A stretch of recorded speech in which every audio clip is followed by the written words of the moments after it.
y muy importante era toda la parte de innovación, ¿no? Que teníamos que hacer de manera para innovar, pero obviamente que la innovación tenía un porqué, ¿no? No es innovar por innovar, sino que obviamente el foco estaba en innovar para dos grandes ramas, ¿no? Dar un mejor servicio y mejorar los costos.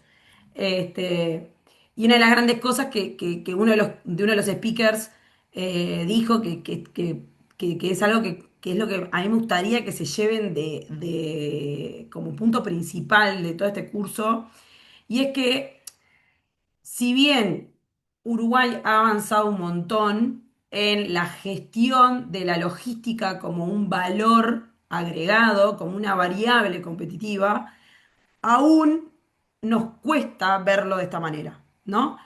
Tenemos muchos actores dentro de la propia, dentro del propio ecosistema de logística que cree que la logística es un costo. O sea, literalmente lo ve como un costo y como tal hace todo lo posible para minimizar el costo. Y dentro de su lógica no existe la inversión en innovación, porque la inversión en innovación es seguir aumentando el costo. Ahora, los que ven a la logística como una variable competitiva, como algo que impulsa el servicio y por ende impulsa las ventas, el que invierte en innovación para mejorar esto, no solamente aumenta el servicio, sino que indefectiblemente mejora los costos, con lo cual trabaja sobre las dos verticales. Entonces, nada, eso es un poco, hoy, ya les digo, hoy tuve como estas charlas que se hacen una vez por año, donde se juntan grandes actores dentro de la cadena de suministro, la mayoritaria son directores de empresas muy conocidas, este, y justamente es como que se discute de estas dicotomías que todavía siguen existiendo, eh, y nada, el fin mío es más allá de que ustedes entiendan el rol, la importancia de su rol como controllers en esta cadena, eh, que se lleven un poco más. Si tienen la suerte de trabajar en logística, que tengan esas ganas de impulsar, de innovar y de buscar la mejora continua. Nada, eso es una reflexión, nada que ver con el curso, pero hoy me fui con ganas de decirles esto, nada más. Bueno, nosotros la clase pasada llegamos a ver transporte marítimo, llegamos a ver transporte terrestre en camión, nos faltó tren, el tren y el ducto lo vimos porque el ducto lo adelantamos para ver el caso hoy. Nos faltó ver el tren y el multimodal y después terminar con lo que nos queda de esta clase y ya empezar con toda la parte de ejercicios. Bien, déjenme compartir primero, por un lado. Acá.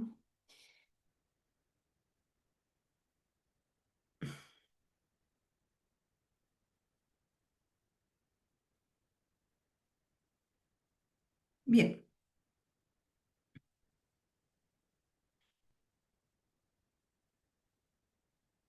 bueno. Obviamente el terrestre ferroviario es el transporte que se realiza en trenes, ¿tá? En su momento fue como el que impulsó el desarrollo industrial en muchos países porque antes el transporte era únicamente terrestre con carretas, ¿sí? Entonces el transporte ferroviario fue uno de los que impulsó el desarrollo industrial porque me permitió transportar grandes volúmenes a lo largo de lugares, o sea, de zonas continentales, digamos. Obviamente esto no aplica en su momento para cruces oceánicos, ¿no? Eh, Tiene una alta capacidad de transporte, obviamente no tiene la misma capacidad de transporte que un barco, pero sí tiene una capacidad de transporte muchísimo mayor a un avión y a un camión. Si vamos a los hechos, la capacidad de cada vagón de carga es similar a la capacidad de una caja de un camión, ¿sí? Con lo cual, en definitiva, si yo le agrego vagones al tren, es como que estuviera aumentando la cantidad de camiones que tengo que trasladar, ¿sí? La grande ventaja que tiene es que tiene un bajo costo en distancias largas. ¿Por qué aclaramos esto en distancias largas? Y después lo vamos a ver en un ejercicio. Porque el tren necesita de una terminal de carga y descarga, ¿sí? Y por ende, en el costo que está asociado, no solamente está asociado el costo del combustible, o sea, los costos variables del transporte, sino que también está asociado todos los costos de los puertos, tanto de carga y descarga, ¿sí? Por eso también encarece los costos en tramos cortos. Después tiene gran capacidad de carga, esto es lo que yo le decía, y permite cargar, acá como ven en la imagen, permite cargar todo tipo de productos, es muy versátil. Acá en la imagen de abajo hacia la izquierda hay un vagón que es un tanque de un producto inflamable, después hay otro vagón que transporta madera, hay otro vagón que transporta un container, hay otro vagón que transporta ductos. O sea, yo puedo transportar tanto mercadería que pueda ir metida dentro de un contenedor como mercadería que exceda el tamaño del vagón, porque a todo esto las vías de trenes por lo general están en zonas donde no hay otra ruta aledaña. Sí las cruzan, pero no siempre van en paralelo, con lo cual si yo tengo que transportar algo que sale del confín, digamos, del tren, no habría mayores problemas. También hay otros que son de granos, que el grano se carga por arriba. O sea, es muy versátil, ¿sí? Eh, no tenemos problema de congestión del tráfico, o sea, dentro del transporte terrestre, el de camión va en la misma ruta que va todo el resto del tráfico, con lo cual, si hay algún problema en la ruta, el camión va más lento. En cambio, el tren no sufre esos problemas, con lo cual es mucho más preciso en la hora de llegada, en llegar a la hora, a la hora prometida, ¿no? Este, tiene baja siniestralidad, o sea, por eso mismo, porque como no tiene que lidiar con el tránsito, tiene una probabilidad muy baja de sufrir un accidente, ¿sí? Y obviamente es bajo en contaminación comparado con el transporte de camión, ¿no? La grande desventaja que tienen es que necesita infraestructura, depende de tener ¿cómo se llama esto? Me sale puerto ahora. Infraestructura ferroviaria, estación, ahí va, una estación de tren. Yo tengo que tener una estación de tren en el origen y en el destino, ¿sí? Eh, tiene poca accesibilidad, ¿por qué? Porque necesita vías de trenes, ¿sí? Y la red ferroviaria es menos continua que la red de carreteras, ¿sí? Eso también. Entonces, ¿qué hace? Es de los transportes que tiene menos llegada hacia todos lados. ¿Se acuerdan que nosotros cuando habíamos visto el avión llega a todos los que tengan aeropuerto, llega sin mayor dificultad. El tren no, el barco llega a todos los lugares donde haya agua y un puerto con acceso a un océano. Entonces, ahí ya el barco tiene ese problema de accesibilidad, que no llega a cualquier lado. Eh, el camión le pasa un poco lo mismo. Si bien es muy normal que ahora vamos a ver un tipo de transporte que se llama multimodal, donde el camión va hasta un punto, el camión se carga a un barco y después sigue de largo. El camión solamente puede transportarse sobre tierra, más allá de que exista una red muy densa de carreteras para el uso de transporte.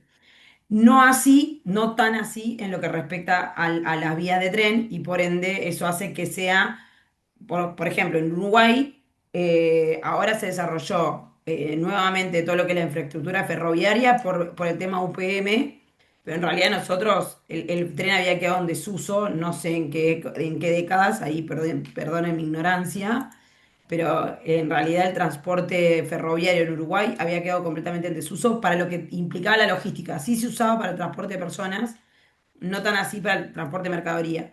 Ahora con UPM reflotaron, pero es eso, ¿no? Los tramos que conectan las empresas de esta fuera, no me sale, la tipo UPM, Monte del Plata. Bueno, obviamente como necesita una infraestructura, también necesita de otro medio de transporte para cumplir la última milla. Eh, si bien, por ejemplo, nosotros hoy por hoy en Montevideo, este tren, el que trae madera, entra directamente al puerto y de ahí se carga a un barco. Eso no es tan normal. Por lo general los trenes llegan a la estación de tren, de la estación de tren se carga un camión y la última milla se hace arriba de un camión, ¿no? Pero de todas maneras es como que necesito algo más para terminar la última milla. Y la velocidad es baja relativa, o sea, comparada con un avión, ¿no? Pero, no. Bien. Bueno, acá dijimos tipo de mercaderías que se pueden llevar. Cargas a granel, contenedores, mercaderías peligrosas, vehículos, maquinaria, refrigerados. Básicamente se puede transportar casi todo eh, en tren. ¿Cuáles son los costos asociados, o sea, los costos macro asociados al transporte? Tenemos el mantenimiento de la infraestructura ferroviaria, que son las vías, las estaciones, las terminales, todo lo que tenga que ver con la infraestructura. Obviamente todo lo que es la adquisición y el mantenimiento del tren propiamente dicho y sus vagones. El personal fijo ferroviario, los operadores, conductores, personal técnico, todo eso son costos fijos. Y después tenemos los costos variables, que son obviamente el consumo de combustible, la tarifa de uso, la infraestructura, porque esto nos pasa lo mismo en los puertos y en los aeropuertos. Las tarifas de uso de las infraestructuras son acorde al volumen que se transacciona. No, no es un costo, no siempre es un costo fijo, sino es un costo más relativo a los contenedores que se cargan, a los contenedores que se mueven. Entonces, son más bien variables.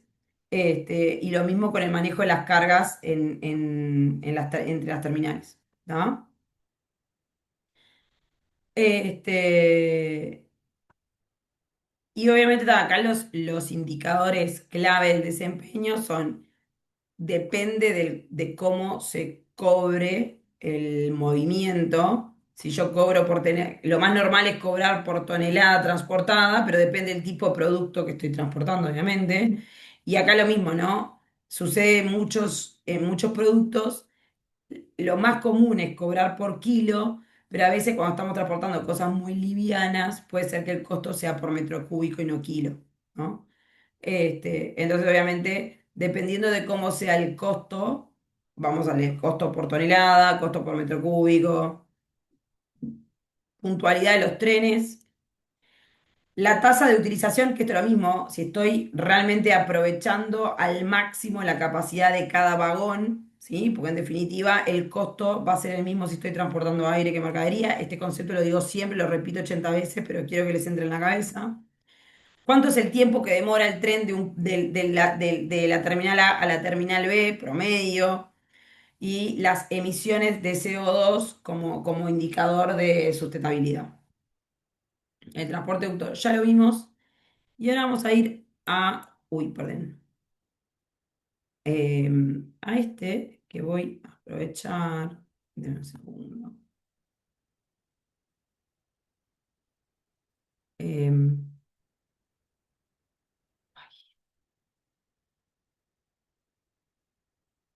Voy a ponerles un video del transporte multimodal porque creo que el video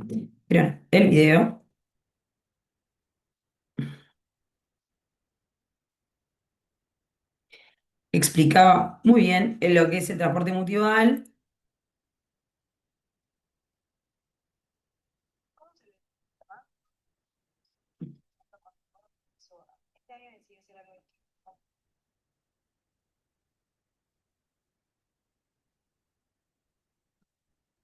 Transporte multimodal.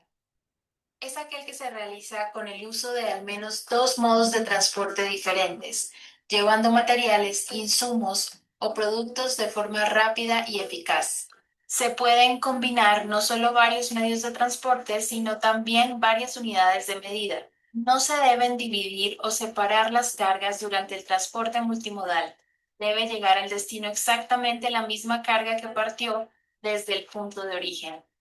Para ello, es necesario un solo documento, el FBL, Fiat Bill of Landing. Características más comunes de este tipo de transporte. Se utilizan dos o más tipos de transporte para trasladar una carga. El traslado se realiza a nivel nacional o internacional. Se utilizan vehículos de transporte marítimo, aéreo o terrestre, combinados o de un mismo tipo. Se pueden trasladar materiales o mercancías haciendo uso de un solo contrato. Las distancias pueden variar, largas o cortas. Seguimiento de las cargas a través de los sistemas satelitales. Ventajas. Reducción de los costos y los tiempos de viaje. El usuario tiene menos riesgo de pérdida o hurto de la mercancía, ya que únicamente cuenta con un interlocutor. La FBL tiene preferencia de ingreso y paso en las aduanas. La autorización se debe realizar el mismo día. La programación global de la ruta y los costes económicos, humanos y logísticos son más sencillos. Desventajas. La mercancía puede encontrarse con limitaciones operativas y legales cuando se aplica la normativa internacional. Falta infraestructura para realizar este tipo de transporte con todas las garantías y beneficios. Esto era un resumen medio rápido para tampoco tener que estar hablando yo todo el tiempo. Así me ahorro un poco de speech. Pero básicamente acá es eso, ¿no? El transporte multimodal es una estrategia logística que combina dos o más transportes, que era lo que yo decía, a ver, siempre que yo use el avión, el barco o el tren, sí o sí voy a tener que combinar esa carga con otro transporte. Ahora, una cosa es el transporte multimodal y otra cosa es que una vez que llega el barco a puerto, lo descargo, lo manipulo y después lo que manipulé lo cargo en un camión para hacer la última milla. Son dos cosas distintas. El gran kit de la cuestión del transporte multimodal es que yo uso dos medios de transporte, pero la carga entre medio no se manipula más que para pasar la carga de un transporte al otro. No tiene otra manipulación más que el trasvasado de la carga de un lado al otro. Los documentos que se realizan son uno solo, ¿no? Y la comunicación es con un solo operador. Que en la otra cosa es, yo tengo una comunicación con el operador del transporte marítimo, cuando llega a Montevideo, tengo que tener otra comunicación distinta con el operador de transporte terrestre que me envía la mercadería desde el puerto hasta mi centro de distribución. Acá no, en el transporte multimodal, una persona resuelve ambos puntos, ¿no? Y entonces mi interlocutor es uno y no tengo que estar gestionando esa logística intermediaria entre punto A y B. ¿No? Lucía, un caso Sí. claro de esto podría ser cuando compras por Amazon o tienda mía, no sé, se me ocurre eso. No, o sea, a ver, no. Amazon, tienda mía, y hoy casi todos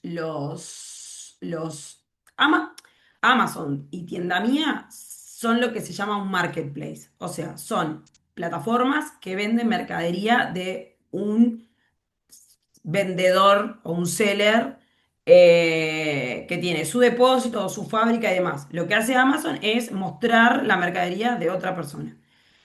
Cuando se realiza la venta, esa mercadería, por lo general, se envía, cuando nosotros compramos desde acá algo de Amazon, Estados Unidos, como, viste que nosotros no podemos mandar directamente del seller a nuestras casas. No tenemos esa opción en el caso de Amazon o tienda mía. Sí o sí tiene que picar en un punto intermedio en una locación en Miami. La diferencia entre Amazon y tienda mía es que tienda mía lo hace sin que vos te enteres. Amazon, yo tengo que hacerme una cuenta en otro carrier con un domicilio en Miami. Entonces Amazon lo manda al domicilio de Miami y del domicilio de Miami el carrier me lo manda a mí. Pero en realidad eso no es un transporte multimodal. ¿Sí? Claro, yo en realidad a lo que me refería es a la cadena logística que se usa para llegar el producto a vos, ¿no? O sea, hay primero un transporte a nivel interno por camión o lo que sea, y después hay un transporte aéreo que trae a tu país y entiendo que es todo bajo una misma persona que te vende, ¿no?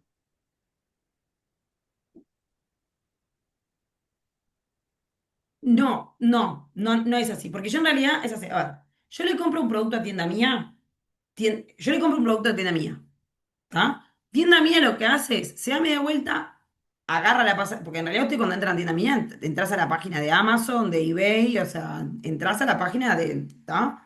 Yo lo compro y lo que le digo a tienda mía es, vos gestioná todo lo que necesitas gestionar para que a mí el paquete me llegue a mi casa. ¿Está? O sea, eso es en lo que respecta a la relación mía con tienda mía, ¿sí? Ahora, tienda mía, lo que hace es lo que yo te acabo de decir. Primero, coordina un flete desde el depósito del vendedor hasta un lugar en Miami. Desde Miami se carga un avión que trae ese producto hacia el aeropuerto Montevideo. Y del aeropuerto Montevideo tienda mía tiene arreglos con diferentes carriers de última milla que lo que hacen es levantar el producto que viene, que está en el aeropuerto y me lo llevan a mi casa. Pero en lo que respecta a tienda mía, tiene que hablar con varios interlocutores distintos. ¿Se entiende? Yo, Lucía, sí, le compro a tienda mía, pero en lo que respecta a ellos tienen que hablar con varios interlocutores distintos para hacer que el producto vaya desde el seller de Amazon a mis manos. No es exactamente lo mismo. ¿Ah? Yo acá lo que digo es, yo quiero importar directamente con un proveedor, quiero importar directamente del proveedor que vende el mismo artículo en Amazon, lo quiero importar yo me comunico con el proveedor y quizás utilizando un sistema multimodal, yo le compro al proveedor y le digo, mira, yo te compro y después coordino con una empresa que hace toda esta gestión y me trae la mercadería a la puerta de mi casa. A la puerta de mi casa no, a la puerta de mi negocio. Distinto. Perdón. Y hay un único documento. ¿Ah? Yo no tengo tan claro si en el caso, o sea, si en estos casos hay un único documento o hay más, porque en realidad, hasta incluso te digo, la mercadería que vos comprás en tienda mía, vos comprás un artículo en tienda mía y viene en un contenedor lleno de mercadería. O sea, no viene suelto. Con lo cual, sí o sí tiene que haber una instancia de desconsolidación de la carga para que a vos te llegue el artículo. Acá no, acá hablamos que en el multimodal no se desconsolida la carga. La carga, como la pone el proveedor en un contenedor, me llega a mi casa. Tal cual. ¿Se entiende? Queda más claro ahora. Este es un caso, a ver, este es un caso uruguayo que yo creo que a esta altura no está funcionando, pero por lo menos explicaba un poco mejor de qué se trataba el transporte multimodal. La nave multimodal se trata de hacer funcionar el Mercosur, de buscar iniciativas que bajen los costos en lo que son los fletes, en lo que es Argentina y Uruguay en una primera instancia, haciendo funcionar el barco Índigo, que va a estar llevando 60 semirremolques con esta novedosa modalidad de que van sin tractores, van a ir sin choferes y vamos a estar desaduanando la mercadería en un solo punto, como va a ser la Darsenae en Buenos Aires. Este es un barco multipropósito, RoRo, que tiene rampa para poder cargar vehículos o camiones. Tiene una capacidad de unos 55 o 60 trailers, puede transportar, y la intención es poder hacer un servicio entre Juan Lacase y Buenos Aires diario, de lunes a sábados, y si es necesario se agregaría otro barco más. Este barco como multipropósito puede llevar carga general, puede llevar isotanques, tanques, químicos y carga refrigerada. Y también carga granel o cualquier tipo de carga consolidada dentro del barco. En el sector de lo que es el gremio de choferes, hubieron dos temas que pusieron arriba de la mesa en varias negociaciones. Uno fue la parte sanitaria, producto del COVID, donde realmente con esto lo estamos solucionando. No hay traslados de choferes de un lado al otro, sino que el argentino quedaría haciendo el tramo argentino y el uruguayo el tramo uruguayo, y también abarca Brasil, porque con esto pretendemos tomar el tránsito vía Uruguay entre Argentina y Brasil y viceversa, para que se genere masa crítica y que realmente podamos generar más puestos de trabajo, y también entonces estaríamos evitando que los brasileros estén entrando a territorio uruguayo.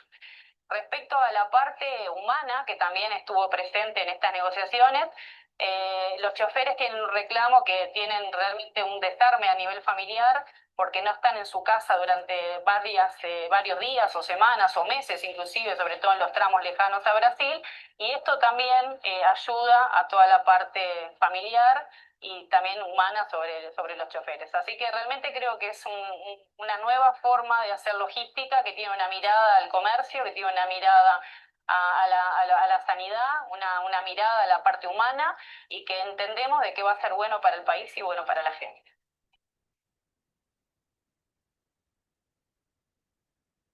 Bien. A ver, ¿qué pasó con la nave? Esperen que no sé por qué no puedo, se me trancó. ¿Qué pasó con la nave multimodal? O sea, esta era la teoría, ¿no? La teoría era, yo tengo un buque que puedo cargar el camión tal cual o el remolque del camión, lo traslado de Argentina a Uruguay o de Uruguay a Brasil o lo que fuera. Utilizo, digamos, el Río de la Plata para lo que es el transporte.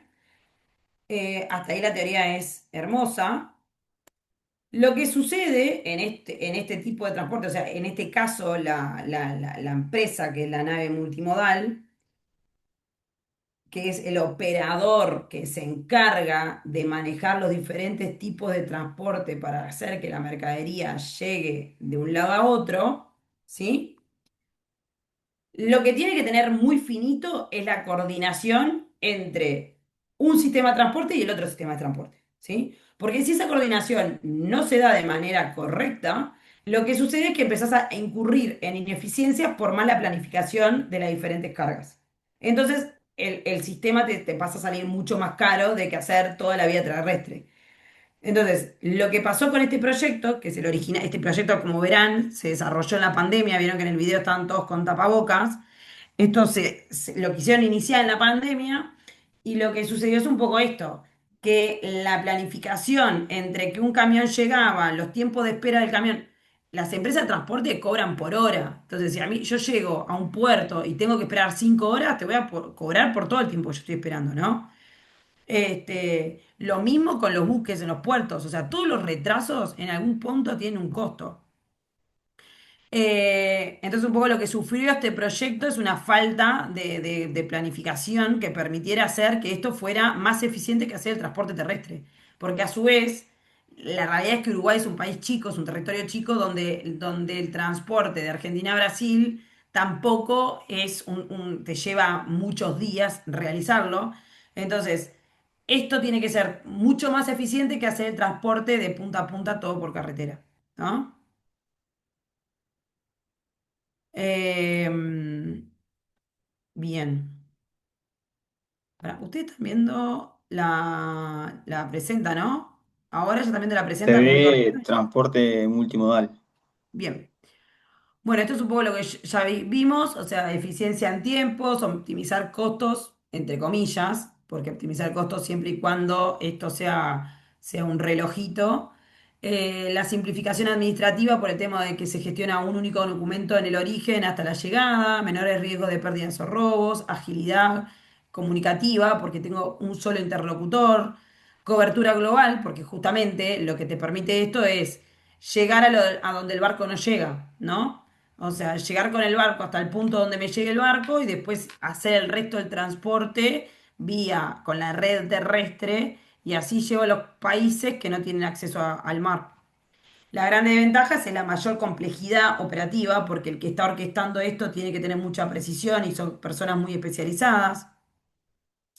Acá me quedó cortado. La dependencia del operador, la persona que orquesta todo esto. Ahora le pongo, igual en los comentarios de abajo está. Los costos asociados a los transbordos, que de todas maneras, si yo opto por una opción multimodal es porque a la larga el costo total termina siendo más barato que la opción simple. Y después, obviamente, la falta de inversión en infraestructuras necesarias para hacer todo esto, ¿no? Bien. Bueno. Ahora venimos con el selección del tipo de transporte en función de qué, y lo primero que uno se pone a pensar en la cabeza es en función del tipo de mercadería que tengo que transportar, lógicamente, ¿no? Entonces, como vimos hace un tiempo, no todos los tipos de mercadería se puede transportar en cualquier lado. El transporte en ductos es muy específico, transporta líquidos, gases y sólidos en un estado muy pequeño que es más bien partículas de polvo, digamos, o sea, porque el polvo es un sólido, ¿no? Pero es un sólido milimétrico, chiquitito. Con lo cual se puede transportar con viento, como sea, con un viento se puede transportar, pero más de eso no se puede transportar en un ducto. Si bien en los transportes terrestres por carretera podrían llegar a transportar objetos voluminosos, como la imagen que está abajo del ducto, que son dos camiones en paralelo transportando una hélice de un transbordador, no sé qué es. Para hacer este tipo de transporte se necesitan carreteras que te permitan hacerlo, que por ejemplo no todas lo permiten hacer. Tenés que sacar permisos especiales, tenés que ir acompañado, con lo cual, si bien podríamos hacerlo, sí se podría hacer. Ahora, si yo tengo que volver a mover algo muy luminoso y capaz que no opto de una por el transporte de camión, ¿no? Entonces, obviamente, el tipo de producto que yo voy a mover me determina o me elimina opciones de transporte. ¿Tá? Eh,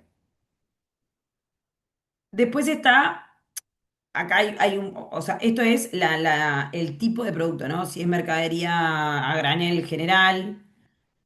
A granel se dice más que nada, por ejemplo, la madera en mercadería a granel, lo que van, los líquidos que van en tanques son mercadería a granel, los granos que van en silos son mercadería a granel, eso se llama mercadería a granel, que es un poco lo que estamos viendo acá, es la que no va paletizada en una caja individual, sino que el artículo no va en un subenvase, digamos. El grano no se pone adentro de una caja y la caja adentro de un pallet. Por lo general, la mercadería granel, el grano va suelto adentro y ocupa el 100% del tamaño del contenedor. ¿Tá?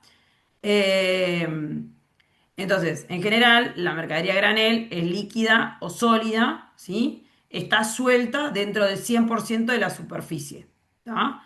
Este tipo de mercadería, por lo general, se puede transportar en tren, en carretero y en acuático. No se estila transportar mercadería de granel en un avión. Si bien podría hacerse un silo o un tanque de un tamaño que lo merite, no es lo más normal, sobre todo porque tampoco se podría transportar mercadería, productos químicos peligrosos en un avión por los temas de las diferencias de presiones. Hay productos químicos que con el cambio de presión podrían explotar y obviamente el transporte aéreo al subir en altura cambia la presión y esa presión puede perjudicar la carga que está dentro. ¿No? Y después tenemos la carga general, ¿sí? Que es todo el tipo de carga de diferente naturaleza que se transporta en pequeñas unidades, este, con cajas, por ejemplo, o tanquecitos o bolsones, pero sí que va como segregada, ¿no? Yo transporto unidades, ¿tá?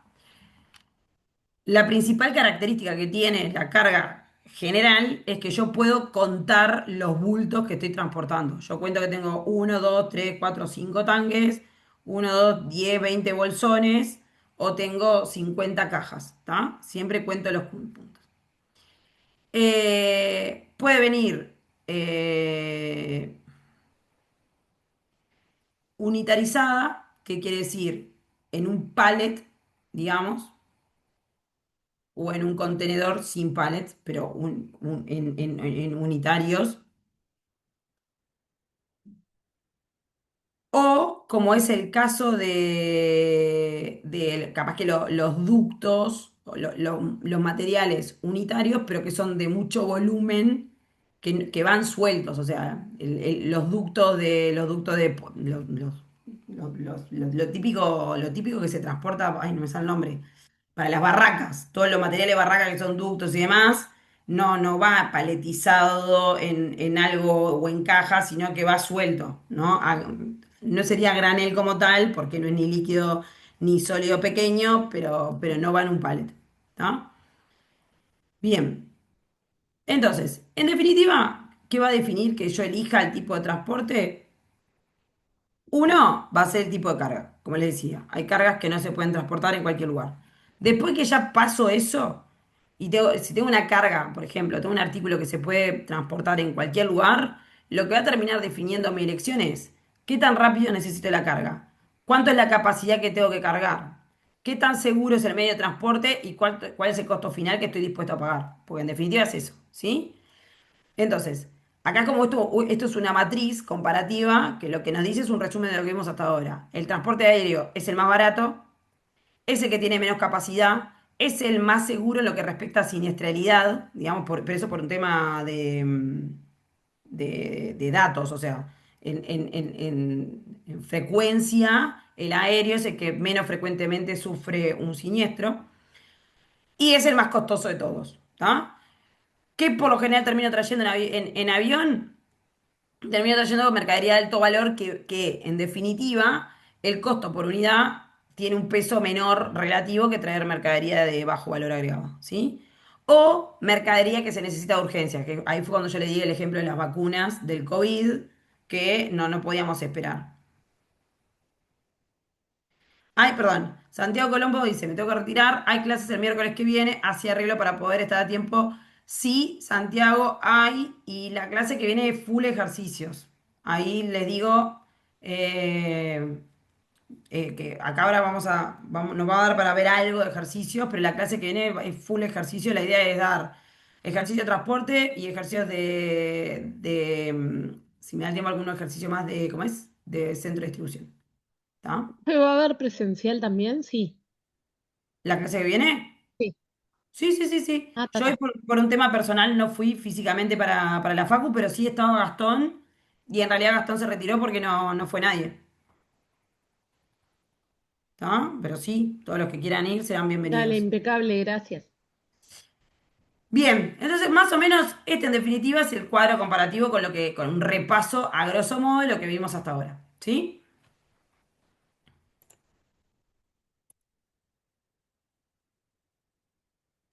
Después está la selección de los contenedores adecuados. Lo que yo decía, la carga unitarizada, como ven acá, la carga unitarizada termina yendo de alguna manera u otro en contenedores. En algunos casos, obviamente estos tanques no todos, pero hay algunos casos que terminan yendo en contenedores, ¿sí? Entonces, la selección de los contenedores y embalajes adecuados es una decisión estratégica que incluye directamente en la eficiencia del transporte, la integridad de los productos y los costos logísticos. Básicamente, ¿por qué? Porque si yo elijo el contenedor adecuado, minimizo que la carga se caiga, se rompa, me la puedan abrir y entrar, ¿no? O sea, porque la realidad es, los contenedores, los típicos contenedores que ustedes ven de toda la vida, son contenedores que vienen sellados, tienen sensores que detectan si una puerta se abrió, estando, por ejemplo, el barco en alta mar. Entonces, eso que nos dice, nos permite saber si alguien está queriendo ingresar a nuestro contenedor de manera ilegal, ¿no? No son fáciles de violar, no son fáciles de romper, con lo cual no es fácil ingresar a un contenedor que está en un barco. Todas esas características influyen también al momento de elegir el contenedor, ¿sí? Después, obviamente, la selección del contenedor también va a depender de la naturaleza del artículo. Recuerden que los artículos peligrosos, las sustancias peligrosas, no todas se guardan en cualquier tipo. No es lo mismo una sustancia corrosiva que una sustancia inflamable, que una sustancia tóxica, que una sustancia altamente contaminable o con probabilidad de explosión. Cada una de estas sustancias tiene que tener, cada uno de estos contenedores tienen características específicas que evitan el riesgo, ¿sí? Y no son todos de los mismos materiales, ¿está? Bien, desde los años 60, o sea, hace mucho tiempo, la carga en general empaquetada pasa a estar paletizada y metida dentro de un contenedor. ¿Tá? Y esto es simplemente un poco de cultura general porque puede ser que algunos ya estén trabajando en alguna empresa naviera o estén trabajando en alguna empresa de transporte o estén trabajando en alguna empresa que dedica a importar mercadería. La unidad con la que hablamos es la del TEU, ¿tá? Es una unidad de medida estandarizada utilizada en el transporte marítimo y la lógica para expresar la capacidad de carga de contenedores. El TEU, el TEU es la capacidad de carga que tiene un contenedor estándar de 20 pies.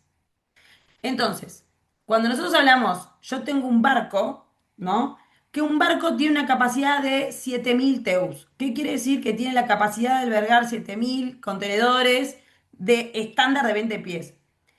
Después voy a albergar esos 7.000 contenedores. No, porque no todos los contenedores que se meten entre el barco son contenedores estándar de 20 pies. Hay todo tipo de contenedores, que ahora se los paso a mostrar, pero sí en la medida universal de definir la capacidad de un barco. ¿Ah? Ah, perdón, ¿dónde está tengo que, perdón. Ahí María Gabriela, tenés razón, perdón, man, yo me olvidé de subir la segunda parte. Ahora después se la subo. pero se entendió esta parte, o sea, la capacidad de un barco se define por la cantidad de contenedores estándar de 20 pies que entran en el barco, ¿sí? Ahora, puede ser que después yo tenga todo este tipo de contenedores, que no necesariamente tienen las mismas características que un contenedor estándar, ¿está? Acá simplemente es a modo de que ustedes vean todos los tipos distintos de contenedores que hay que te permiten llevar mercadería refrigerada, mercadería en tanques cisternas, que estos tanques pueden ser tanques específicos para productos tóxicos o peligrosos. Contenedores que permiten llevar como adentro es como una bolsa que se infla y se desinfla. Contenedores que puedo cargar por arriba, contenedores que puedo cargar por atrás y por los costados. Contenedores que no tienen paredes porque te permiten llevar mercadería que es más grande que la del contenedor, el contenedor contra las paredes. Obviamente, en estos casos, cuando yo tengo que transportar algo que tiene dimensiones mayores a la del contenedor, la empresa naviera me va a cobrar por el espacio total ocupado. Entonces, si por ejemplo esto sobresale y ocupa un contenedor y medio, me va a terminar cobrando el espacio de dos contenedores. ¿Por qué? Porque no puedo usar ese espacio para otro contenedor. Es lógica y sentido común. ¿Está? Eh, nada, esto nada, es simplemente para que ustedes vean toda la cantidad que hay. No todos tienen las mismas dimensiones. Y acá donde les decía, este que está primero, de este que es este es todas las dimensiones que hay de los contenedores típicos de carga. El primero de todo de la columna es el estándar, el de los 20 TEUs. Todo el resto tienen dimensiones distintas, ¿sí? Esta tablita, después la vamos a ver de más adelante cuando hagamos los ejercicios de cubicaje, ¿tá? Que en definitiva ¿cómo hago para armar la carga de manera de utilizar la mayor cantidad de espacio disponible de nuestro contenedor? Y para eso tenemos que saber qué dimensiones tiene el contenedor. ¿Está? Bien. Después, por otro lado, está el embalaje. O sea, yo la mercadería la meto en una caja, que la caja la meto en un contenedor, ¿no? Esto es como algo chino. Pero en definitiva, esto también es un punto importante en la mercadería que no va suelta en un tanque. La selección correcta del embalaje por lo mismo, ¿no? Porque en definitiva esto va a ir, ustedes pónganse a pensar que la caja va a ir metida dentro de un contenedor, que está metida dentro de un barco, que el barco se mueve en un océano, que el océano no son aguas tranquilas. Con lo cual, el embalaje que yo utilizo y la forma que yo cargo la mercadería dentro del contenedor es vital para asegurar que la mercadería llegue a destino intacta, ¿sí? No voy a redundar mucho más sobre esto, pero acá tienen como un poco más el detalle, pero en definitiva es eso, ¿no? Cómo elijo el embalaje para asegurar que la carga llegue, cómo sí, lo que es importante es la información, más allá del tipo de embalaje, después toda la información que tiene que ir por fuera de ese embalaje para asegurar que estemos cumpliendo con las normas, para asegurar la identificación y el rastreo. Este, nada, eso es simplemente a modo también de informativo. Esto, lo mismo, así como elijo el embalaje en cajas, lo otro que también puedo elegir es la tarima donde coloco las cajas, que nosotros normalmente las llamamos pallets en la jerga nuestra, en algunos países le llaman tarima, y simplemente para que vean que hay diferentes temas, diferentes unidades de transporte, también esto es a modo informativo.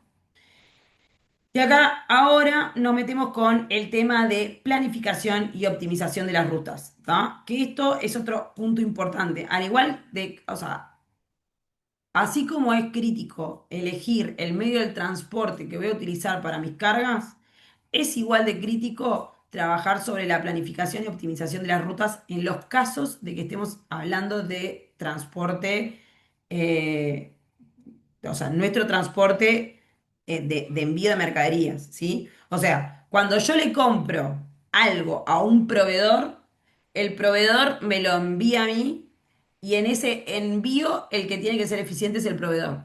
Ahora, cuando yo mi mercadería la tengo que enviar, mover de un punto A un punto B, ya sea con flota propia o con flota tercerizada, tengo que tratar de asegurar la optimización del armado de esas rutas para mejorar los costos, mejorar los tiempos y obviamente, en definitiva, mejorar el servicio. ¿Está? Este, si yo no tengo una buena planificación de las rutas, lo que termino haciendo, por ejemplo, en el caso del transporte terrestre o sobre todo ya vamos más al hecho del transporte terrestre que es el más común acá, lo que termino haciendo es kilómetros innecesarios, ¿sí? Si yo hago una mala planificación de mis rutas, lo que genero son probablemente más viajes de los que originalmente se necesitarían si yo tuviera un buen sistema de planificación. Entonces, generar más viajes, ¿qué es? Más gasto de combustible, o sea, más costos, más horas de un chofer manejando, mayor desgaste del medio de transporte, el vehículo, el camión, en este caso, y por ende, todo esto lo que hace es aumentar el costo por kilogramo o por metro cúbico de lo que yo estoy transportando. ¿Sí? Otra cosa que nos permite hacer la optimización de las rutas es evitar o minimizar los atrasos y las fallas en el servicio. ¿Sí? Esto es lo que yo le decía del transporte multimodal de la nave. ¿Qué sucedió? No había una correcta planificación entre un transporte y el otro, ¿sí? Entonces, ¿qué pasa? Si yo cuando planifico las rutas, por ejemplo, en el caso del transporte de Tata, que el camión sale del centro de distribución, va a la tienda A, de la tienda A a la tienda B, de la tienda B a la tienda C. Yo en la planificación no solo tengo que tener en cuenta cuántos kilómetros tiene que hacer el camión en cada una de las paradas. ¿Cuál es la velocidad máxima a la que puede transitar el camión? Con lo cual, entre los kilómetros que puede hacer y la velocidad máxima a la que puede transportarse, me da el tiempo que demora únicamente en el traslado. Si en el momento que se tiene que trasladar hay un tráfico suficiente que haga que a su vez ni siquiera puede ir a la velocidad máxima, sino que la velocidad promedio a la que puede transitar a esa hora sea 30 kilómetros por hora por el tráfico que existe. Con lo cual, ya ahí tengo que recalcular, porque si normalmente puede ir a 45 kilómetros por hora, pero por el tráfico que existe en la ciudad ya no se puede trasladar más a 45 kilómetros por hora y va a 30. Y por lo cual solamente de traslado me demora X cantidad de tiempo. Pero después tengo que ver, cuando llega al punto A, ¿tiene dónde estacionar? ¿Tiene un estacionamiento propio? ¿O tiene que tratar de encontrar un lugar en algún lugar? Entonces yo tengo que contemplar que tiene que tener un tiempo para encontrarle espacio para estacionar, tiene que estacionar, tiene que bajar la carga, tiene que cerrar el camión, tiene que asegurar la carga, o sea, perdón, tiene que bajar la carga, tiene que asegurar la carga que le quedó adentro del camión, tiene que cerrar el camión y tiene que salir. Todo eso forma parte de los tiempos que yo tengo que tener en cuenta para la planificación de las rutas. Si yo todo eso no lo tengo en cuenta, ¿qué termina haciendo? Fallo en algún punto o en servicio a la tienda porque no le llego en el momento que tenía que llegar o porque termino haciendo muchos más kilómetros. Entonces, acá están los atrasos o fallas de servicios, los, en el caso de los, por ejemplo, en el caso del pedido de e-commerce, en los pedidos de e-commerce, yo a los clientes, cuando le vendo, no solo le vendo el pedido, sino le vendo una promesa de entrega. Yo te voy a entregar este pedido en media hora, ¿sí? Si yo no tengo una forma eficiente de planificar la ruta, no voy a llegar jamás en media hora, ¿sí? Obviamente, esto tiene un impacto fuerte en el servicio con el posible riesgo de pérdida de clientes, congestión de los muelles de carga y descarga o congestión en los puntos de descarga, ¿sí? Locales, clientes, por un tema de que como yo planifico mal la flota, vienen todos los camiones a cargar a la misma vez o o llegan todos los camiones a cargar a la misma vez. Nosotros, por ejemplo, tenemos en cuenta eh, que en el horario, tenemos que tratamos de tener en cuenta que en el horario donde llegan nuestros camiones a las tiendas, no estén llegando los camiones del resto de los proveedores que entregan directo. ¿Por qué? Porque no pueden descargar todos a la misma vez. Con lo cual, el camión de la casa, por decir una manera, llega en una ventana horaria distinta a la ventana horaria que se le habilita a los proveedores de entrega. De esa manera evito que lleguen todos al mismo tiempo y quieran descargar todo al mismo tiempo y genero atrasos en los puntos de descarga, ¿no? Otro punto que también se tiene mucho en cuenta en la planificación es las variables que se tienen que tener en cuenta para planificar. Esto que yo decía, las ventanas horarias no en todos los lugares podemos transitar a la hora que querramos. Mejor dicho, perdón. No en todos los lugares podemos descargar o cargar en el horario que querramos. Si ustedes ven en Montevideo, eh, hay zonas específicas de carga y descarga en los cordones de la calle que tienen un cartel que dice claramente cuál es el horario de carga. ¿Por qué? Para evitar que la gente se estacione ahí, porque si cualquiera va y se estaciona, te lo lleva el guinche. Pero a su vez, esa ventana horaria es una ventana que yo tengo que tener en cuenta para planificar el horario que tiene que llegar el camión a ese punto. Porque si llega más tarde, va a haber un auto estacionado en el cordón amarillo, ¿sí? Eh, el tráfico, lo que yo le decía, o sea, realmente hoy por hoy tenemos mucha información que viene por distintos sistemas como Waze o Google Maps, que ya nos dan la velocidad real del tránsito, la velocidad en tiempo real que puede transitar una persona por un camión por un determinado lugar. Y con eso también es un input que se usa para la planificación de las cargas. Este, Lo otro que también es fundamental es saber si existen rutas peligrosas o zonas inaccesibles en Montevideo. Montevideo está mapeado. Hay zonas en Montevideo que se llaman zonas rojas y las empresas de transporte, tanto más que nada las empresas de transporte, no acceden a tener operaciones en esas zonas rojas en un determinado horario, en el horario de la noche, por lo general después de las 6 de la tarde, no acceden a transitar por esas zonas por el riesgo que implica en lo que es la siniestralidad y el robo, ¿sí? Otro riesgo que también impacta en la mala planificación es no contemplar la capacidad máxima que tienen nuestros camiones. Y así como a veces subutilizamos la capacidad, a veces sobreutilizamos la capacidad.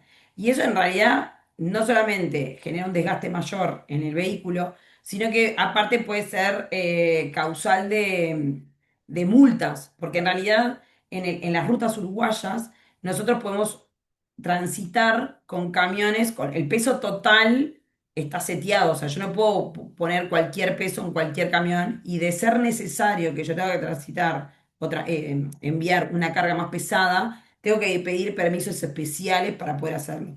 Eso está hecho para cuidar las rutas, porque las rutas aguantan hasta un determinado peso, si no, se empiezan a romper y después son intransitables. Por ende, yo no puedo tener una ruta con un transporte con la carga superior a la que está seteada, que si yo no me equivoco son 30 toneladas, una cosa así, dependiendo de los camiones. ¿Sí? Pero en esa carga tenemos que tener en cuenta el peso propio del camión. O sea, ya el camión tiene un peso y a eso se le suma la carga. ¿Está? Eh, bien. Todo esto que hablamos, en definitiva, redunda en que una mala planificación genera horas de espera en los diferentes puntos, penalidades, porque muchas veces si nosotros estamos teniendo una operación en una ventana horaria que no está habilitada, pasamos a tener una multa. Si la intendencia habilita una ventana horaria por ruidos molestos y yo tengo una operación dentro de esa ventana horaria, voy a terminar pagando una multa por no planificar la llegada en el horario correcto, ¿no? Eh, También muchas veces no planificar que una ruta está cortada, o sea, no tener en cuenta que ciertas rutas están cortadas, implica un desvío que termina generando mucho más kilómetros de los que hubiese sido necesario si yo planificaba en el origen la ruta bien hecha. ¿Está? Bien. Eh, Acá otra cosa que vemos es el uso de herramientas de tecnología para la planificación. Y esto es una de las cosas que también vimos hoy en la conferencia, ¿no? Obviamente que siguen existiendo muchas personas que hacen el ruteo a mano. Y no necesariamente tiene que ser ineficiente. Nosotros, hoy por hoy, en Tata, que es una empresa muy grande, que atiende a 180 locales en todo el país, hacemos el ruteo a mano, ¿no? Obviamente, si nosotros lo sistematizamos, probablemente tengamos un beneficio en costos, pero la realidad es que hoy no damos un servicio malo, ¿sí? A lo que voy, esto es lo quiero aclarar es, nosotros estamos yendo hacia un sistema de transporte, a un TMS, por un tema de mejorar los costos y mejorar todo lo que tiene que ver la gestión de la facturación, pero no por un tema de servicio, ¿sí? Aclaro esto porque uno piensa que, viste, como que tengo que ir siempre a un sistema, tengo que ir siempre a la tecnología, tengo que ir siempre a la innovación. Y la realidad no es tan así. Se puede dar un buen servicio haciéndolo a lápiz y papel en un Excel, ¿no? Lleva horas de planificación y de ajustes para llegar a armar rutas que después tengan un nivel de servicio adecuado. Pero se puede hacer, ¿sí? Pero después tenemos unas herramientas que nos ayudan en todo lo que es la planificación y la optimización, ¿no?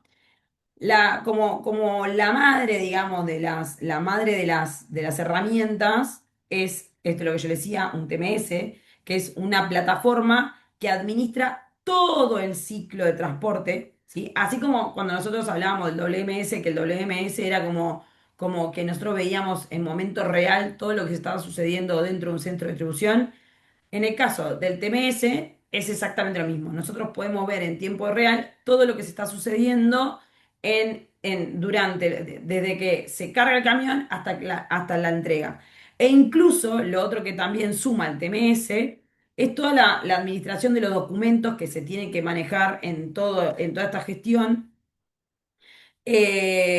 la gestión de la tarifa con los proveedores, asignar las cargas a los diferentes proveedores. Incluso hay sistemas de transporte que yo lo que hago es crear la carga. Yo digo, bueno, yo tengo que hacer un viaje a Maldonado de 20 pallets refrigerados. Después tengo que hacer otro viaje a Salto de 10 palets refrigerados y 10 palets sin refrigeración. Después tengo que hacer otro viaje a Artigas de 22 palets sin refrigeración. Yo creo los viajes. Todos esos viajes creados los pongo en un portal y ahí acceden todas las empresas transportistas con las que se trabaja y lo que pueden hacer es una subasta. Entre los propios empresas transportistas empiezan a subastar los diferentes viajes. Se le da un tiempo determinado, tenés 3 horas para subastar y al cabo de las 3 horas se cierra la subasta y se termina eligiendo los transportistas que tengan la mejor tarifa. Obviamente que hay un trabajo previo donde estos transportistas están homologados, cumplen con con las necesidades de calidad, con las necesidades de seguridad y demás. Eso ya lo doy por descontado. Entonces, lo que hago es hacerlos competir por tarifa en el propio portal del TMS, ¿sí? Entonces, obviamente, esta puja por agarrar los viajes hace que de alguna manera entre ellos compitan y a mí me mejora el costo por kilómetro o el costo por metro cúbico y demás. ¿Está? Genera el TMS un sistema de transporte que puede generar las cargas, o sea, crear las cargas en función de los volúmenes generados.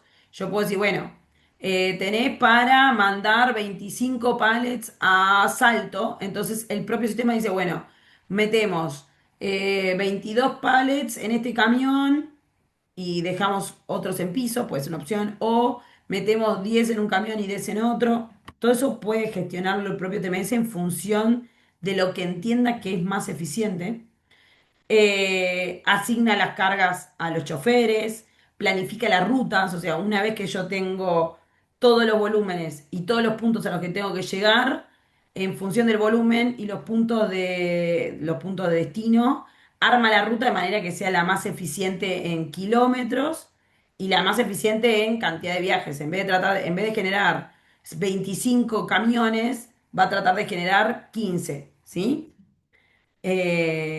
Después, después existen otras herramientas, que son herramientas como por ejemplo de telemetría, que son sensores, los GPS, que miden, tenemos sensores de todo tipo, sensores que miden si el chofer está conduciendo bien o mal, porque miden la velocidad a la que va, si hace frenadas, si hace paradas bruscas, si excede el límite de velocidad que está habilitado, si está usando el cinturón de seguridad.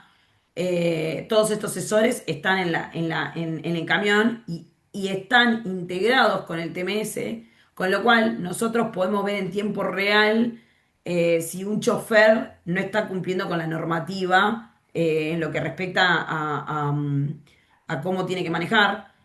Y esto es crítico sobre todo por el tema de que si la persona acelera bruscamente y la carga se cae, pierdo toda la mercadería que está dentro del camión, ¿no? O sea, para que tengamos una idea.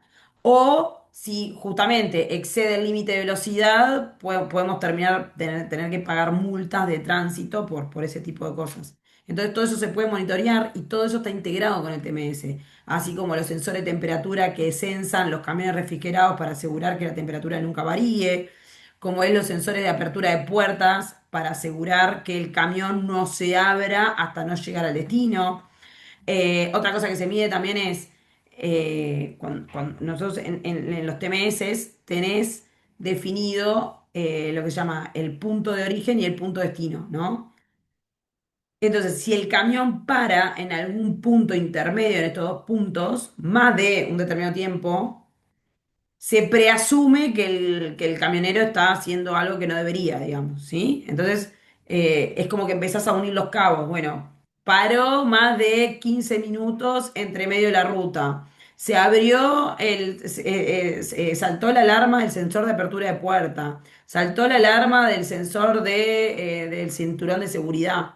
Entonces, en definitiva, el chofer obviamente se bajó, abrió el camión y probablemente pudo haber manipulado la carga que está dentro del camión, ya sea para robarla o porque tuvo algún problema y la tuvo que arreglar, ¿sí?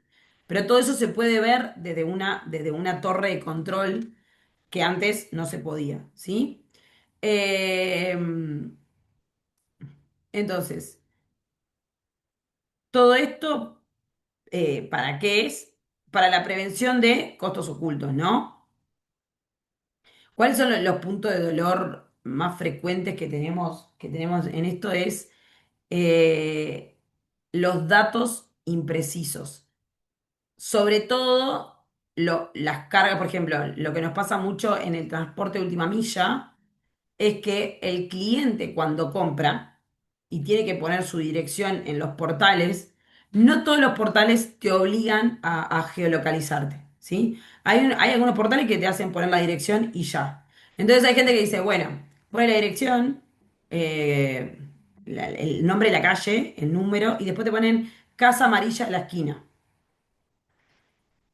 Obviamente que el cliente lo hace por desconocimiento, pero esa dirección en el Google Maps no existe.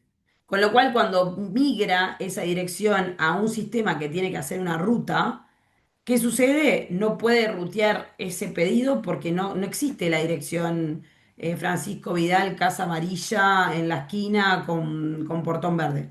No existe. Entonces, eso ya empieza a ser un problema en toda esta gestión, ¿no? Otro problema que también existe en toda esta gestión para la planificación es las ventanas horarias muy limitadas. Cuando tenemos restricciones, ya sea de normativas como la intendencia o clientes que tienen restricciones horarias muy limitadas que nos hacen terminar mandando un camión con una capacidad menor a la que tiene, simplemente por poder llegar en el horario que está estipulado, ¿no? Otro punto de dolor grande que tenemos es la congestión que hay en las grandes urbes. Por eso también en parte todos los centros de distribución se fueron alejando de la capital, porque el gran problema que había era que los camiones que transitaban por Montevideo estaban congestionando el tránsito de las personas en Montevideo. Entonces, ¿qué hicieron? Sacar a las empresas que tenían un flujo muy grande de camiones hacia afuera. Este, pero gran parte del problema es esto, ¿no? Si yo tengo que entrar a Montevideo, el propio tránsito de la vida, que cada vez tiene más autos, hace muy difícil la planificación eficiente de las rutas porque hay que contemplar muchas variables de ineficiencias de tiempo, ¿no? Después lo otro que yo decía, otro punto de dolor muy grande es la falta de sincronización entre los modos en los casos del multimodal, ¿no? Entre que yo tengo que pasar de un camión a un barco a un avión y demás seleccionar mal los vehículos, mal, y acá cuando hablo de seleccionar mal los vehículos es seleccionar mal no solamente el tipo de vehículo, sino la capacidad real que necesito, ¿no? Ir por camiones muy chicos y tener que generar más viajes. A veces, esto es una discusión a veces que yo tengo con las chicas que trabajan conmigo, porque me dicen, no, porque fulano me cobra 3.000 pesos el viaje a Salto, digamos, 3.000 pesos el viaje a Salto, carísimo. Y fíjate que yo con Pepe lo hago a 1.500, lo hago a la mitad, está perfecto. Pero ¿y cuál es el volumen que tengo que mandar a Salto? Tengo que mandar 22 pallets, está perfecto. Y si lo tengo que mandar con Pepe, ¿entra en el camión? No, el camión de Pepe le entran 10 pares nada más. Con lo cual, yo tendría que mandar 3 camiones para mandar el volumen a Salto. En cambio, con el otro, me cobra 3.000 pesos de viaje, pero mando solo un viaje. A la larga me termina yendo más barato. Entonces, a veces uno no ve como el bosque y ve el árbol. Entonces, hay que tener cuidado en la selección de la capacidad del vehículo. ¿Sí? Bien. Deme un segundo.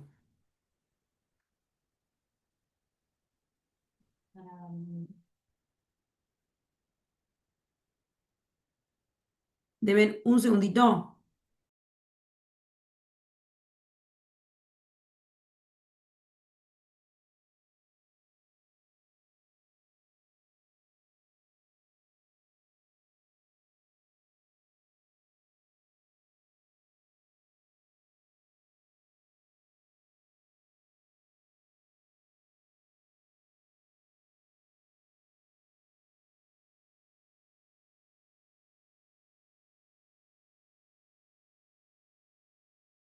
Perdón, disculpen, problemas técnicos. Bien. Bueno, y acá un poco, viendo todo lo que les acabo de decir, ¿cuál es el rol de ustedes en la planificación y la optimización de las rutas? Y obviamente creo que con todo lo que hemos hablado es bastante, sale por transitiva, pero en definitiva, obviamente que el rol que es analizar los desvíos entre las rutas planificadas y ejecutadas, o sea, cuántos kilómetros planifiqué o cuántas horas y cuántas efectivamente hice y por ende qué impacto tiene esto en los costos, evaluar el impacto económico de la subutilización del transporte. Nosotros tenemos que sí o sí medir cuántos metros cúbicos o cuántos kilogramos estamos transportando y cuánto es la capacidad total del camión para entender por qué no estamos utilizando el 100% de la capacidad.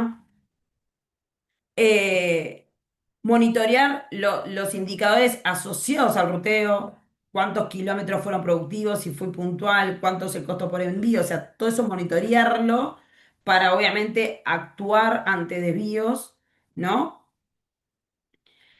Identificar, como nosotros somos una torre de control, digamos, como decimos, bueno, yo monitoreo los KPIs asociados al ruteo, ¿sí? Por ende, de alguna manera, tengo que entender si existe un desvío estructural en alguno de nuestros KPIs que implique que yo tenga que cambiar algo. Por ejemplo, eh, en la ruta que va a Salto, siempre llego media hora tarde, siempre tengo un desvío de media hora en la ruta que llega a Salto. ¿Por qué lo sé? Porque mido la puntualidad, el on time de llegada a Salto y siempre me da, no sé, 70. Y el on time del resto de los departamentos me da 99. Con lo cual, efectivamente, tengo un problema en Salto, tengo que entender dónde está el problema. Hay un corte de rutas, hay un problema con el camión, estoy estimando menos kilómetros, menos tiempo de carga, menos tiempo de carga. ¿Dónde está el problema de la ruta específica de Salto? En función de esa investigación, yo también tengo que tomar acciones para mejorar el desvío, ¿sí? Con lo cual, al ser una torre de control, yo siempre digo, el que está en la torre de control no está sacando datos, ¿no? Está sacando datos para ver cuál es el desvío, entender la causa raíz e ir a la corrección. Todo ese es el laburo, ¿no? Este, validar la coherencia entre la planificación operativa y el presupuesto. Ahí también, ¿no? Nosotros siempre nos valemos por un presupuesto y nos pasa que muchas veces el que opera, el que planifica la ruta, es un operario que lo que ve es volumen a transportar y destinos a los que tiene que llegar. Pero no ve el costo del transporte, no sabe el presupuesto, no le importa. Él tiene que mover la mercadería del punto A al punto B y tiene que ver qué camiones tiene disponible y demás. Entonces, es rol del controller velar por asegurar que no haya un desvío desde ese lado, ¿sí? Y obviamente aportar análisis para decisiones estratégicas. Uy, uy, uy, se me fue, se me fue, se me fue. Este, acá es esto lo mismo, ¿no? Dentro de las decisiones estratégicas que puede haber es definir, no sé, consolidar cargas, cuando ver que decir, bueno, yo tengo este transporte que hace esta ruta, pero si yo modifico la ruta y consolido estas dos rutas en una, soy más eficiente, mejoro la ocupación, llego en tiempo porque salgo de esta manera, de la otra, o sea, todo ese tipo de decisiones también son decisiones que puede hacer el controller. Y obviamente, ya decisiones mucho más macro y no tan de la operativa, eh, que es decisiones de voy a cambiar el operador logístico, o sea, voy a cambiar la empresa de transporte con la que trabajo porque el servicio que me está dando no es bueno, porque los costos no son favorables, porque se rompe, porque no llega, por lo que fuera, o sea, ese tipo de decisiones que tienen un impacto bastante mayor, obviamente pueden formar parte de este rol de cambiar las frecuencias, porque, a ver, yo si soy proveedor de un cliente, puedo plantear un cambio en las frecuencias para decir, bueno, te voy menos veces, pero con más volumen en cada vez que voy, y por ende aumento o sea, voy con el camión más lleno, ¿sí? Entonces minimizo los costos. Entonces yo te digo, bueno, mira, vos sos mi proveedor, vos querés que yo te entregue todos los días. Pero yo para entregarte vos todos los días voy con un camión que tiene una capacidad de 4 pallets, que tiene un costo de 1.000 pesos por hora, ¿sí? Y por ende, al final de la semana, por todo este concepto, yo te voy a cobrar esto. En cambio, si yo en vez de irte los 5 días de la semana, te voy 3 días a la semana, voy con un camión que en vez de tener 2 pallets tiene 10 y en vez de valer 1.000, vale 1.100 la hora y por ende te voy a cobrar por el concepto de transporte esto otro, ¿sí? Entonces, todo eso también es parte de este rol.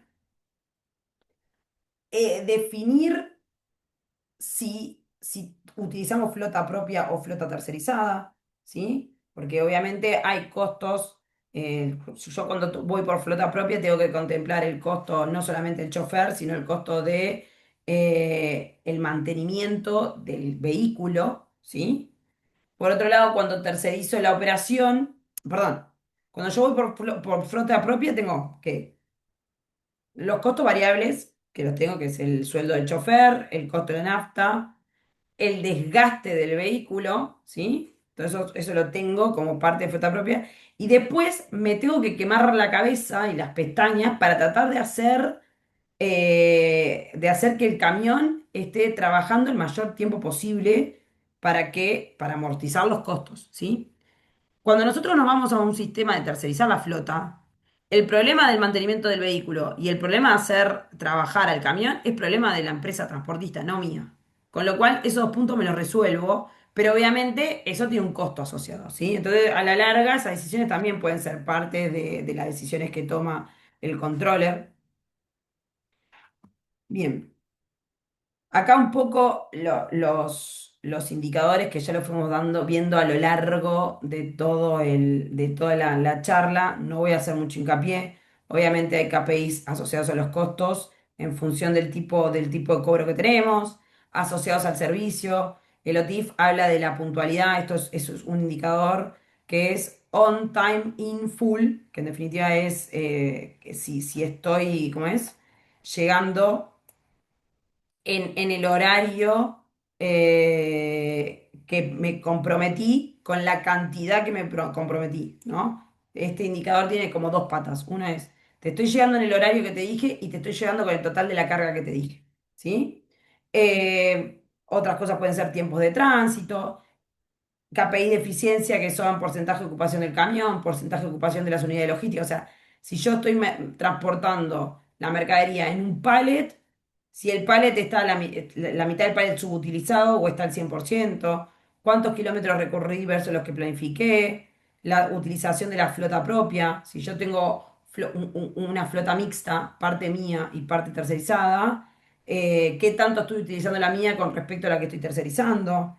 KPI de seguridad, KPI de sustentabilidad, todos estos son los KPIs que se miden para evaluar la eficiencia de los procesos. Y acá simplemente, porque esto está inmerso dentro de todo lo que vimos, pero se lo comento para que vean la diferencia nada más. El transporte de última milla se refiere a la etapa final del proceso de distribución donde los productos se entregan desde un centro de distribución, un almacén, un punto de venta, no importa, pero el destino final es un cliente y no otro intermediario. Esa es la diferencia. El transporte de primer milla va a otro intermediario, que ese intermediario después le va a vender a un cliente final. El de última milla se entrega directo al cliente final. ¿Tá? Eh, por lo general, este tipo de transporte lo que apunta es más a la inmediatez de la entrega, ¿sí? Eh, ¿Qué tiene de característica? Que son empresas que están situadas en puntos cercanos a los clientes, transportes más pequeños, o sea, no se mueven en camiones, no se mueven, por lo general ya no son camiones de capacidad en pallets, sino más bien son camionetas, motos, chicas, ¿sí? Que tienen facilidad para transportarse en la ciudad, ¿sí? Eh, y que aparte, en un camión o una moto puede entrar más de un envío adentro de estos medios de transportes. Eh, lo que tiene es que esto que es en la parte que dice personalización es porque se puede trabajar con una empresa última milla 100% a medida, ¿no? Nosotros, por ejemplo, en lo que es el supermercadismo, lo que es la parte de supermercadismo, trabajamos con un carrier 100% a medida. O sea, el servicio que nos da a nosotros no es el mismo servicio que le da a Tienda Inglesa o el que le da a Devoto, ¿sí?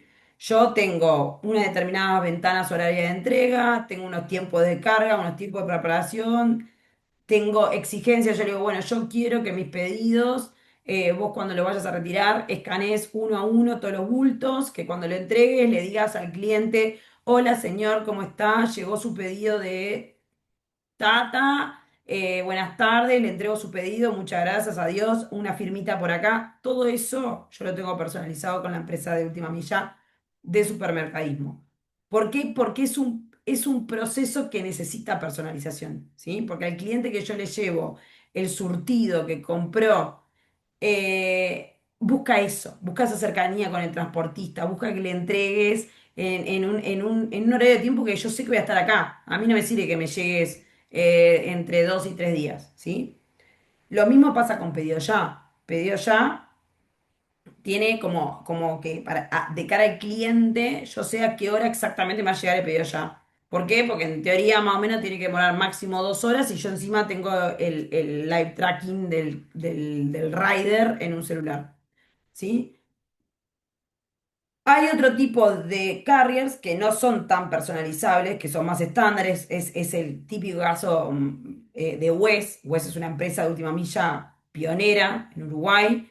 La verdad que se desarrolló, era una empresa muy chica hace muchos años y hoy es una industria pionera porque tiene muchísimo desarrollo en tecnología y en procesos que permiten entregar mucha cantidad de paquetes en muy poco tiempo. Son los que tienen la mayor parte de la paquetería de Mercado Libre. En esta modalidad Flex, vieron que usted cuando compra en Mercado Libre, ahora te dice el pedido le llegará, le llega hoy o le llega mañana. Esa modalidad de inmediatez la puede hacer Wes gracias al nivel de tecnología que ha desarrollado. Pero bueno, y bueno, obviamente lo que buscan estos es usar la planificación de la ruta en lo que es la última milla es como el ABC de todo esto. Si yo no tengo un sistema de planificación de rutas eficiente, tengo costos tan elevados que ya no es viable esta operación, ¿no? Bien, hasta acá, ¿alguna duda?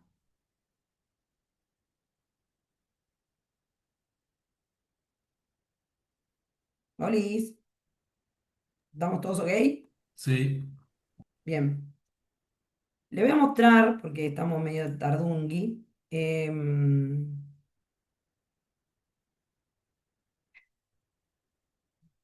es el ejercicio, este es un ejercicio. Vamos a hacerlo medio rápido. Compartir la pantalla.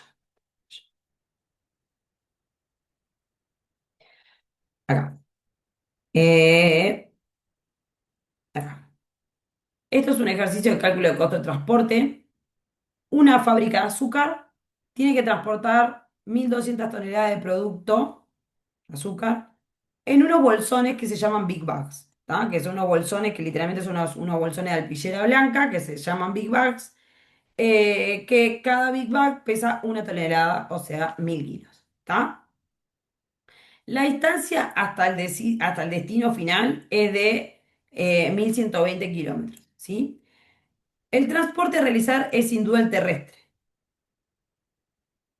¿sí? Pero por el volumen, ay, acá no se ve, pero por el volumen de la carga tenemos dos opciones, o camión o tren, ¿está? Entonces acá nos dan los datos. El camión puede llevar 1.200 toneladas, o sea, para llevar las 1.200 toneladas, perdón, necesita 50 camiones. Básicamente porque lo que yo decía, porque el camión no puede soportar la cantidad de kilos que quiera, tiene una capacidad limitada y por ende, para transportar 1.200 toneladas necesita 50 camiones. ¿No? Básicamente lo que te dice es que la carga máxima de un camión es de 24 toneladas, o sea que esto surge de hacer, si yo hago 1.200 dividido 24 te da los 50 camiones. ¿No? Bien. Y el precio cotizado para este servicio es de $1,2 por kilómetro. ¿Ah? El ferrocarril, yo puedo al ferrocarril añadirle los 50 contenedores, o sea que en un solo viaje puedo unir 50 contenedores. ¿Tá? La carga máxima de un vagón es de 24 toneladas. Esto es lo que yo le decía, más o menos un vagón carga lo mismo que un camión. ¿Tá? Ahora, el precio del servicio ferroviario es de $25 por kilómetro, ¿tá? Para todo el tren, para el convoy completo. Pero aparte tengo concepto de arrastres, el proveedor de la estación me cobra $180 por contenedor.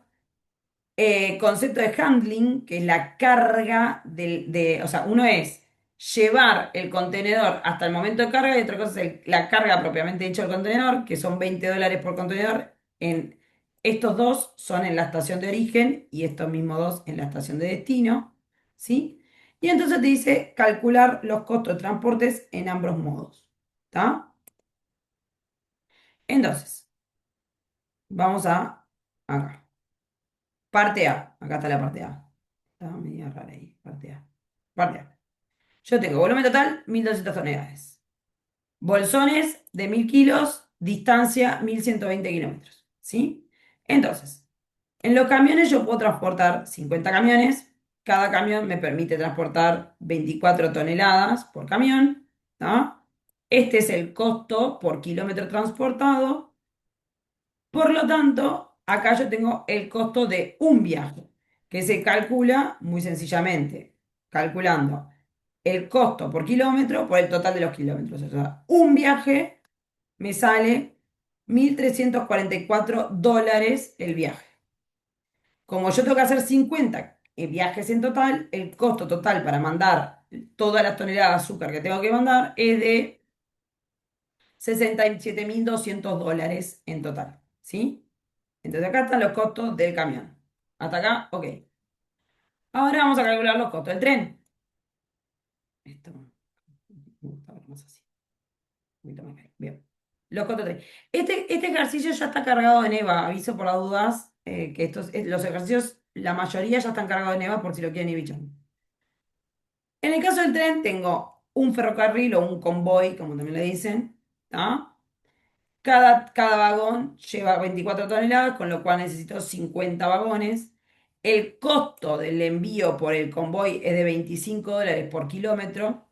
Y después tengo los conceptos de costos en el origen y los conceptos de costos en el destino. ¿Sí? Entonces, lo que son. Entonces, acá digamos que el tren tiene como dos conceptos variables. Uno es variable por kilómetro, porque los $25 es variable a los kilómetros que yo voy a hacer. Y el otro es variable por unidades movidas, contenedores movidos, que es en los puertos de carga y descarga. ¿Está? Entonces, para ver los costos por vagón, digamos, por unidad de movidas, lo que hago es sumar todos los costos y multiplicarlo por la cantidad de vagones, perdón. ¿Está? Estos son los costos por los vagones. Entonces, este es el costo de arrastre y handling, digamos, por el caso. Y acá tengo el costo por kilómetro transportado, que es lo mismo, los kilómetros por el costo y ya está. Con lo cual, para este caso, el costo total del tren es de $49.000. Y por lo tanto me queda más barato que transportarlo en camión. ¿Está? Esa es la parte A. Ahora, la parte B dice, ¿qué ocurriría si la distancia fuese la mitad? Entonces, acá lo que hago es recalcular eh, ambos costos con la misma lógica, ¿no? Entonces, con la única diferencia que hay en el cálculo entre la parte A y la parte B son la cantidad de kilómetros. Entonces, el costo del viaje por camión se me parte a la mitad en el caso del camión y por lo tanto los costos totales también se me van a la mitad, ¿sí? Porque son 100% variables a los kilómetros. Cambio los kilómetros, cambio el costo total. Ahora el tren no es 100% variable a los kilómetros. Tenía una parte que era independiente de los kilómetros que yo haga, que son todos los que tienen, que están asociados a la carga y descarga en los diferentes terminales. Este costo se sigue manteniendo y es el mismo que en la parte A, que son los $21.000. El que se divide a la mitad es el costo por kilómetro. ¿Qué sucede para este caso? El costo total del viaje en tren para la mitad de la distancia me termina quedando más caro que el viaje en camión, que los 50 viajes en camiones. Por eso, cuando nosotros vimos que el tren era preferible ante el transporte en camión siempre y cuando las distancias ameriten. ¿Por qué? Porque el camión no tiene costos de gestión en los puertos de carga y descarga y el tren sí los tiene. Entonces, cuanto más kilómetros haga, termino amortizando los costos que tiene la gestión en los puertos. ¿Tá? Este era uno de los ejercicios, rapidito y fácil. La semana que viene, el miércoles, damos todo el resto de los ejercicios. ¿Tienen alguna consulta? ¿Alguno?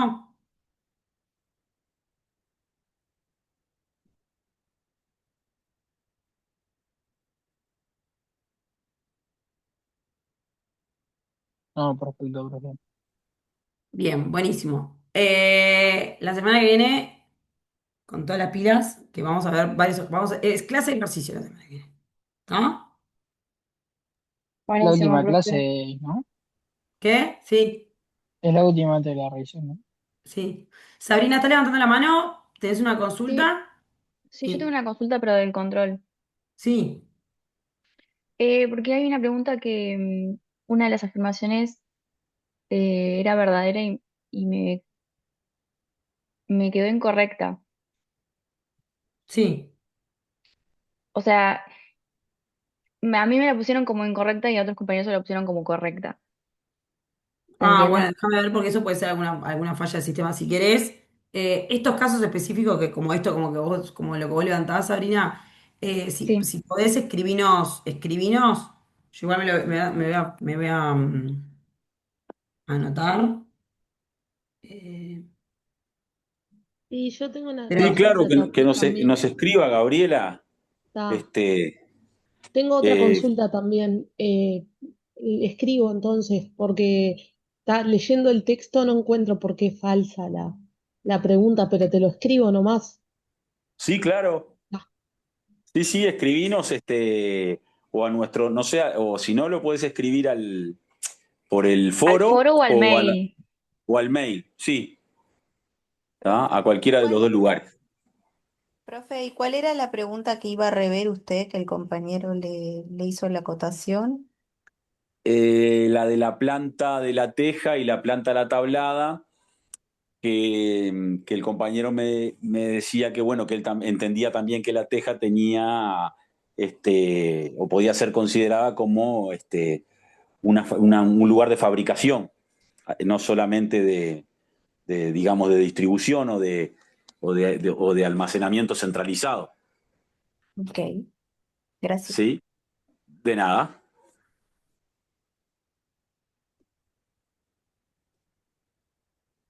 ¿Alguien más quiere consultar algo?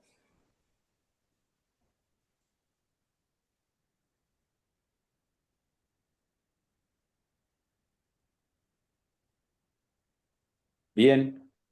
No sé, Lucía, si vos ibas a comentar algo más o yo te no, robé la... Está, perfecto. Entonces, chicos, cualquier cosa nos escriben. muy amables, Dale, gracias. gracias. Perfecto, gracias, buenas Chao, hasta noches. luego. Gracias a chao. ustedes. Chau, chau.